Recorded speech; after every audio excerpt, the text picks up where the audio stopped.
Hello, my name is Scott, and in this video, I'm going to talk about how counterplans both functionally and textually compete, and how I think that you can utilize this line of logic for counterplan competition to read permutations that really answer the essential worker style of counterplans exceptionally well on the November-December LD topic.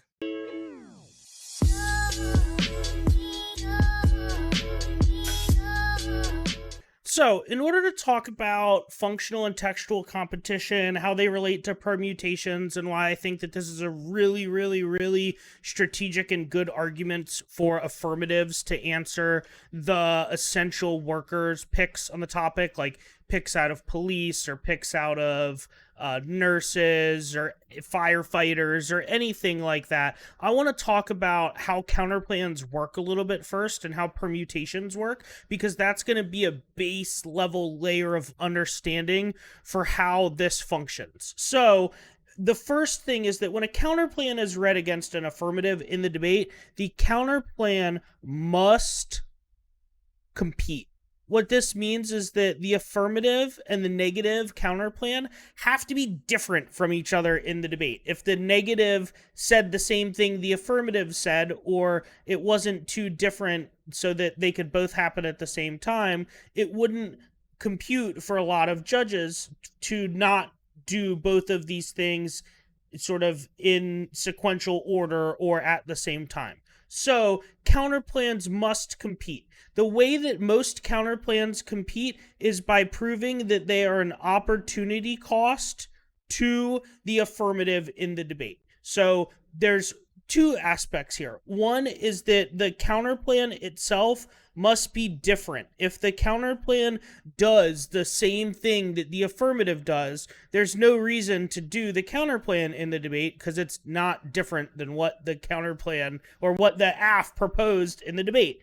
The second level of this is that it has to have a net benefit. It has to have a reason to prefer it in the debate. So if you said Scott should go to Las Vegas and the counterplan was Scott should go to Florida, there's no reason why I should go to Florida because you have not proven either why Florida is better or why Las Vegas is not as good as going to Florida. So that would be your net benefit for the debate. So obviously those things are different from one another, right? Las Vegas and Florida are in different parts of the United States, but there is not a net benefit to that thing. So in this instance, a counterplan must be different and it must have a net benefit. And this is how most people say that counterplans have to interact with the affirmative in order to work in the debate. So, how does the affirmative deal with counterplans that do both of these things? So let's assume that the counterplan is different and it has a net benefit. Well, if you want to try to say, I don't think that it is different and I don't think it's a net benefit, you would read a permutation in the debate. Permutations are the biggest way to combat counterplans that do not have a net benefit and or are not different than the affirmative because they say it is not an opportunity cost. You could do the affirmative with some combination of the counterplan in order for it to work in the debate. So I think a good base layer here is to start with what is the definition of a legitimate permutation. So I'm going to say that a legitimate permutation does all of the affirmative and part or all of the counterplan in the debate. So the purpose of a permutation is going to test A, whether the counterplan is actually different than the affirmative in the debate. Is its function, is the thing that it does different than the AF in the debate? The second layer of this is at a textual level. The artifact statement that is the plan text or counterplan text, is that different from what the affirmative said in the debate. If the texts of both things are the same thing, it doesn't compute to debate that because you are literally debating the same thing that you have presented in the debate. So at a textual level, if it is the same thing, why would you do that? Now, we're going to get into how this works in debate because with word picks and all sorts of different things like that, textual competition massively changes. But at a fundamental level, permutations are trying to prove that textually the counterplan and the affirmative are no different from each other and that functionally they do the same thing. So, let's give some pretty basic examples to start of what this would look like. So, if we have an AF in the debate, and the AF says Scott should go to Las Vegas. This affirmative, when faced with the counterplan, Scott should go to Florida. This counterplan, the Florida counterplan, is functionally and textually different from the affirmative in the debate. It is textually different because it replaces the word Las Vegas with the word Florida. So the texts of these things are different things textually. Functionally, they are also different things because going to Las Vegas is different than me going to Florida. They are two different, separate, artificial things that are not the same thing. Now, what would it look like if they were the same thing? Well, if I said Scott should go to Sin City, this would be an example of a counterplan that is textually competitive, maybe, but not functionally competitive. So for anybody who doesn't know, Sin City is like a nickname moniker for Las Vegas. So if I were to go to Sin City, I would be going to Las Vegas. So functionally, the counterplan is not any different from the affirmative case in this debate because I am going to the same place. I am functionally going to the same place, whether it's Las Vegas or Sin City, because they are both the same thing. Now, textually, these things are different. You could say, we should call it Sin City because there's benefits to doing that, whereas there aren't benefits to Las Vegas. You could probably view this better in the opposite way, whereas if the affirmative said Sin City, there's probably some negative reasons to saying why that ought to be what we call Las Vegas in the debate. So this counterplan would only be textually competitive. It would not be functionally competitive because at a functionary level, it does the same thing that the AF does. Many people, when they look at permutations, when they look at arguments in a debate, they say that in order for a permutation to work in a debate, or in order for a counterplan to work in a debate, that the counterplan must be functionally and textually competitive. And I think that this is a key component because this is what a lot of people should say on this November and December topic. So a counterplan must be functionally and it must be textually competitive. So it must be in substance different in what the action of it is, and it must be textually different. So I think that this is a good sort of understanding of what textual and functional competition are with this example. And I think that you can apply this a lot to the November-December topic, because I think when you think about functional textual competition and the definition of a legitimate permutation, that a lot of counterplans that people are reading on this topic really don't, at a way that debate theory for permutations work, I don't think that any of these picks are probably competitive at all whatsoever, because I think that at a functional versus textual competition level, I think that they are likely plan plus counterplans that are not functionally different from the affirmative. So, what do I mean by this? Can you give me some examples of what this looks like?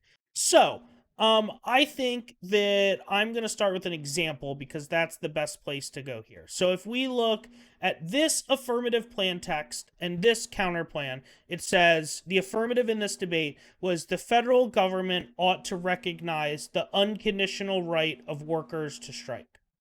The counterplan text in this debate says textually the exact same thing that the affirmative says in the debate. They verbatim say the United States federal government ought to recognize the unconditional right of workers to strike. And then they add in an additional component that says, except for police officers.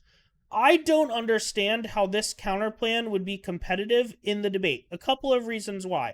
It's not testing any words in the affirmative. It says all of the same exact words that the affirmative says in the debate, so I don't get at a textual level how this would be different. I think at a functional level, because it doesn't test this, that it leads to a really good permutation where you would add on the exemption to the affirmative plan.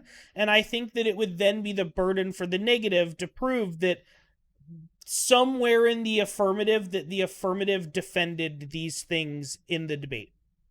So what I'm essentially saying here is the part here, the recognized first affirmative text, I would read all of this as the first part of the permutation, and then I would add on the part over here that says except police officers. I think that unless the negative can prove that in some wording of the affirmative that means that is all workers ever, that would be justified. I don't know what word that they would use, though, because they would also be using that word because they use every word in the affirmative. So I think that against affirmatives or against counterplans like this, I think a permutation that does the affirmative and then adds the part of the counterplan text on that says except police officers is going to be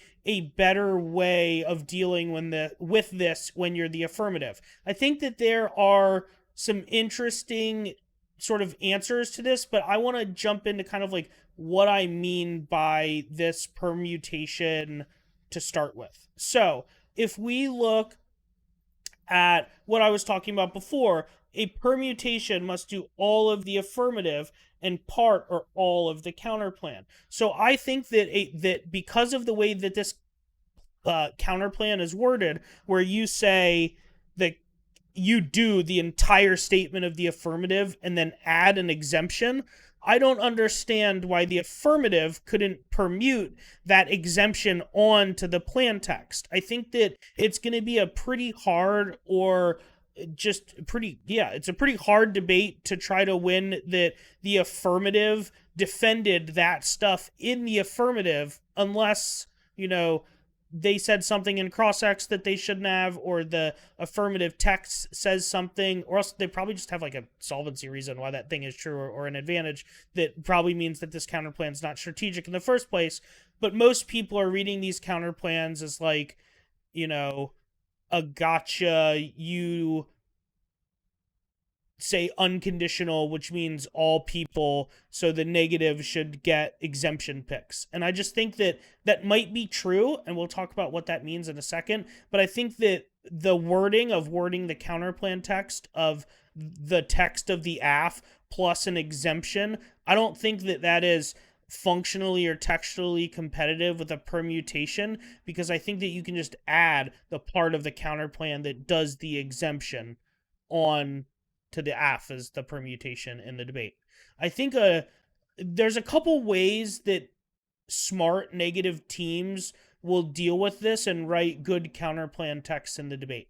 The sort of example that I was thinking about that I found was I think that if you were to write the counterplan text in some way like this one does, you probably say the United States instead of just government.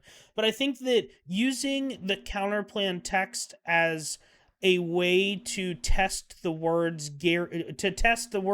recognize and unconditional in the topic is probably where I would go against this, because that way, when the affirmative tries to permute this counterplan, you would say no, the affirmative includes a recognition of rights for all workers that's unconditional, whereas the counterplan just guarantees those rights. It doesn't unconditionally recognize them by the government. So I think that maybe a way to sort of intercept or deal with these permutations as the negative is to just test one of the words in the topic and then say that that word is a word that affirmative text severs out of.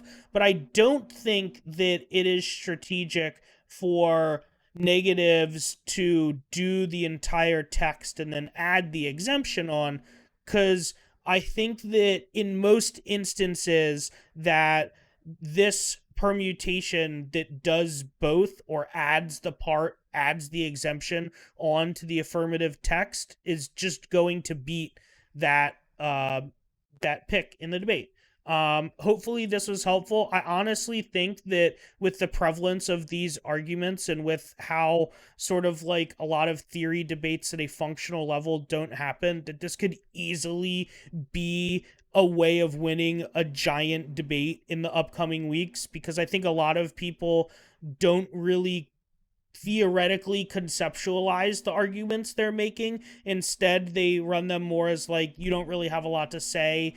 I only have a risk of my offense. I win the debate. And I don't think a lot of people are crafting the actual text to their counterplans properly in a way that I really think that this argument or this permutation or this functional versus textual way of looking at counterplans and permutations on this topic could really lead to somebody having a giant victory on this topic, to somebody who thinks that they got you, but in the end, they really kind of got themselves. So hopefully this is helpful, and stay tuned for more content that I'm doing on the topic. Thank you.